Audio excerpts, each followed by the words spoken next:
Don't you hate it when you click onto a video that promises something really important, like how to make more money in your Teachers Pay Teachers store, or how to do, you know, XYZ, and you go and you read the article or you watch the video and you're like, that was not helpful at all. This is not one of those videos. Actually, this video is inspired because I saw a couple of different reels from other TPT sellers that were promising, you know, how to like make more money on TPT. And literally the first one said, keep it simple. And now, while I think that's great advice, fully support that, fully believe that's a great idea, it's not actually something you can do, and it's not very helpful advice. So instead, if you're looking for how to make money on your Teachers Pay Teachers store, today I'm going to give you 3 action items that you can do right now in order to make more money. Now, some of them are going to be quicker than others, and some might depend on your TPT journey. So some might be, you know, making money a little bit down the road. Nothing, I will never ever tell you that anything in your TPT store is going to be like magical overnight success. Heck no. No. I'm always going to tell you that it takes hard work and this is the long game. But these are 3 things that you can do if you need to increase your revenue. And yeah, actually we're going to make it 4 because I just thought of something else. So let's get started. All right, number 1 is not going to shock you at all, and that is make a new product line. So product lines are a series of products that go together, and they can be so profitable because you can get people to buy one, and then once they buy that one and love it, then they can buy all of the other things. It's also so much easier to make product lines because once you have one, then you basically have the template for all the others. You could actually make a template, or you could be like me because I'm lazy and I usually just duplicate the original file and then change the rhythms, and now I have 2 files, I have 2 products, and I can get more people and I can get people to buy things. You can also bundle product lines so that people can purchase more stuff at one time, which means that, again, you're making more money. Product lines are a great way to go, and if you have been on Teachers Pay Teachers long enough to have some data, my suggestion would be to look at what's already selling well and see if you can come up with a product line based off of that.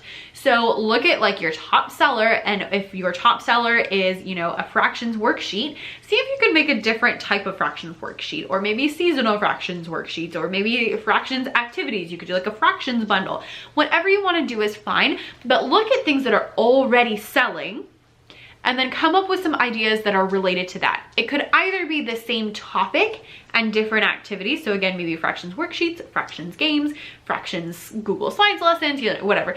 Or you can have the same activity, but different subjects. So for example, maybe you have a certain game that you like to use in math, and you have a fractions game, and you have a, I don't know, what else do you teach when you do fractions? Percentages game, and like a multiplication game, and all the different things.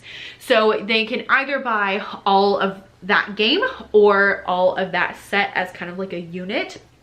Either way, it's going to help you be a lot more profitable, especially in the long run, especially if you look at what's already selling and use that data to decide what you're going to do now. If you don't have any data because you just started, then my suggestion would be just, you know, pick whatever sounds the most interesting to you and go for it, because you will have data further down the road. So that's going to be number 1. When I'm looking, honestly, when I'm looking to make more money in my Teachers Pay Teachers store, this is the first thing I look at. And specifically, a lot of times I look at making seasonal resources, because seasonal resources tend to sell very well just for a shorter amount of time. So like right now I was looking at March. I was like, okay, last year I know that my sales went down in March and down again in April, down again in May. What can I do in March, April, and May to make my sales higher? What I came up with was seasonal products. And so I'm looking at the next couple of months, and I'm looking at what products I can make that would be seasonal, that would work for those seasons, that I think are going to be, you know, really good ones. And that's what I'm doing, because that's, for me, historically has been one of the best ways to make more money in my shop. All right, number 2 and 3 are gonna have like 2 different options. Number 2 is going to be to send an email to your email list. So if you have an email list, and you should have an email list. If you have an email list, then send them an email and talk to them about a product. Talk to them about why your product's amazing. Talk to them about how much fun it is. Talk to them about how to use your product. Focus on all of those things, and the money should come pouring in. I love Tuesdays because on Tuesdays I usually send people a product idea. So I have like a whole system for like, you know, on this day I send this kind of email, and on this day I send this kind of email, and on Tuesdays is when I send really specific lessons. Now they're not always products, sometimes they're not products, but a lot of times they include products, and they're very helpful. They're probably my most read emails because I go very detailed in them, but people also buy the most of them. And so on Tuesdays I have a lot of cha-chings all day because I sent those emails. Again, not every Tuesday, but often on Tuesdays, because I do send my people like 2 to 3 emails a week. So that being said, sending an email can be one of the most helpful things. I've even sent emails with products that were like, here's all the amazing things about my product, you should go buy it, and had people replied thanking me for sending them the product. I like felt bad. I was like, oh, I'm gonna ask them to buy this product. They're probably gonna be like mad at me, and I was feeling kind of guilty about it. And I literally got emails back saying, thank you. And I was like, huh. Interesting. So now they have an awesome product to use. They have their lesson plans figured out, and now I have, you know, $6. And so that's a pretty good place to be, especially if you make that new product line and then send an email. Now, if you don't have an email list, then your action item is going to be to go start an email list. So I have a whole playlist all about email lists. They are super, super helpful. I talked about that in one of my recent videos about just how amazing an email list can be, because y'all, they are my makers. So start your email list, start it now. As soon as you get over that like super overwhelming beginning of TPT store, like once you get your store figured out, once you get some products in your store, start your email list so that you can start collecting emails, so that you can start getting to the point where you can use that. And that is also gonna make you money. It's probably gonna take a while, but it will make you some money. So click link down below if you need email help. Number 3 is going to be create some content. So what I mean by content is content marketing. Example, YouTube, blog, or podcast. These are, again, one of the biggest money makers. And when I look at a product that I want to sell more of, I always make sure that I go and make a blog post or a video about them. Now, you don't have to have both. I'm just a crazy person, just pick one and go with it. But when you have content about your products, then people understand them more fully. And the more people understand them, the more likely they are to purchase them. Just like, you know, my guy Zig Ziglar says, most of the time people say no because they don't understand enough to say yes. When people understand, they are more likely to buy because they see who the product is for, why they need to buy it, what makes it amazing, how cool it is, what it's gonna do for their classroom. And so if you can cover those things in your content and share why it's amazing, how it's amazing, what it did for your class, how they liked it, you know, all the different tips and tricks, they're gonna feel a lot more equipped to purchase it, and they're going to want to purchase it more because they understand it a lot better and they know that it is good for them. Or they know it's not good for them, which keeps them from buying it and leaving a bad review when they get disappointed later. So make sure you're very clear about that. You can talk about them in your content, in your blogs, in your YouTube videos, all of those things. When I'm looking to make more money, that's one of the things I'm looking at, especially if you make a new product line, make a video or blog post about it, and then send that stuff in an email. Then you're really, really gonna do well. Now, if you do not have this, then your action item for number 3 would be to go create a blog or a YouTube channel.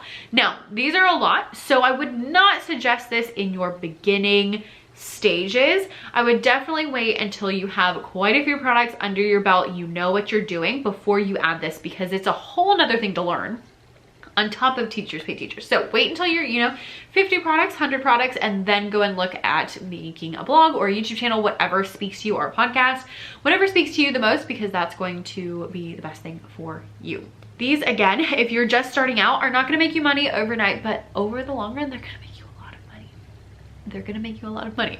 Do it, because it's going to make you a lot of money. I say that all the time and people don't believe me, but it's true. Like, do it, because it is a game changer. When you can share something in a blog post and people can click on the link and go buy it, it makes a huge difference. And number 4 action item is gonna be best for people who have had their stores for a long time, but that that is to throw a sale. Now, if you are new, I would not throw a sale because I did that when I was new and nobody bought anything. But if you have an audience, if you have an email list, if you have maybe people on social media, then throwing a sale can be really profitable. And sometimes when I have a month that is lower than other months, I will throw a sale, usually just 1 or 2 days, and it works best, I have found, if you have specific things on sale.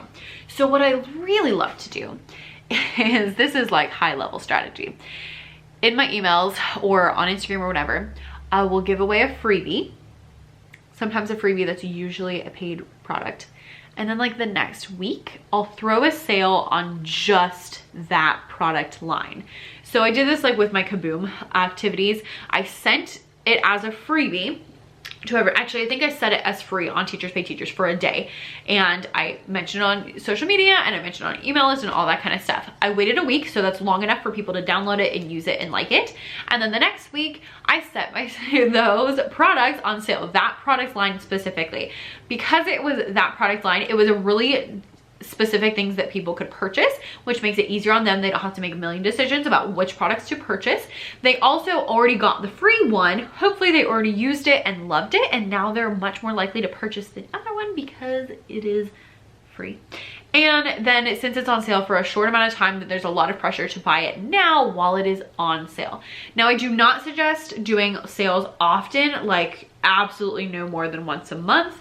I would say even less than that. I hardly ever put my stuff on sale. Usually it's just the TPT site-wide sales and then maybe 1 or 2 other times throughout the year, because you want to value your work and you want it to be like, you know, this is how much my stuff is worth, and so you should buy it at this point. But it can be really profitable to do that. Now, having a sale on your own is gonna require having an audience, because the likelihood of someone just happening upon your store and that thing being on sale that they were looking for is pretty low. So if you don't have social media, if you don't have an email list, I would skip this one and go with one of the other ones. And if you're new enough that you don't have those things, I would definitely go with create a new product line, by the way. But it can be really profitable if you do have an audience. You have to be able to tell somebody about it or you won't do well. That's just kind of how sales on your own go. Take it from me, because my first time I had a sale, I was all excited and I made nothing. So we waited then until I had people to talk to. All right, friends, that is 4 things that you can do, that you can actually do, to move the needle forward and help your store. If you are new, like really new, I would definitely suggest you focus on like making a new product line. If you've had your store for a while, then I would venture out into the other things. And especially if you have a pretty big audience at this point, then the sale thing is gonna do really well for you. Whichever one you choose is, you know, great, and you can choose one or all of them. You can do whatever you want. And again, these are great to look at like which months tend to be lower, and then use one of these things as an action plan for that month in order to boost that month up a little bit. I would love to know if you've done any of those things, if they have helped, anything that you would suggest that we do in order to make more money. And that's all I've got for you. So thanks so much for watching, and I will see you next time. Bye.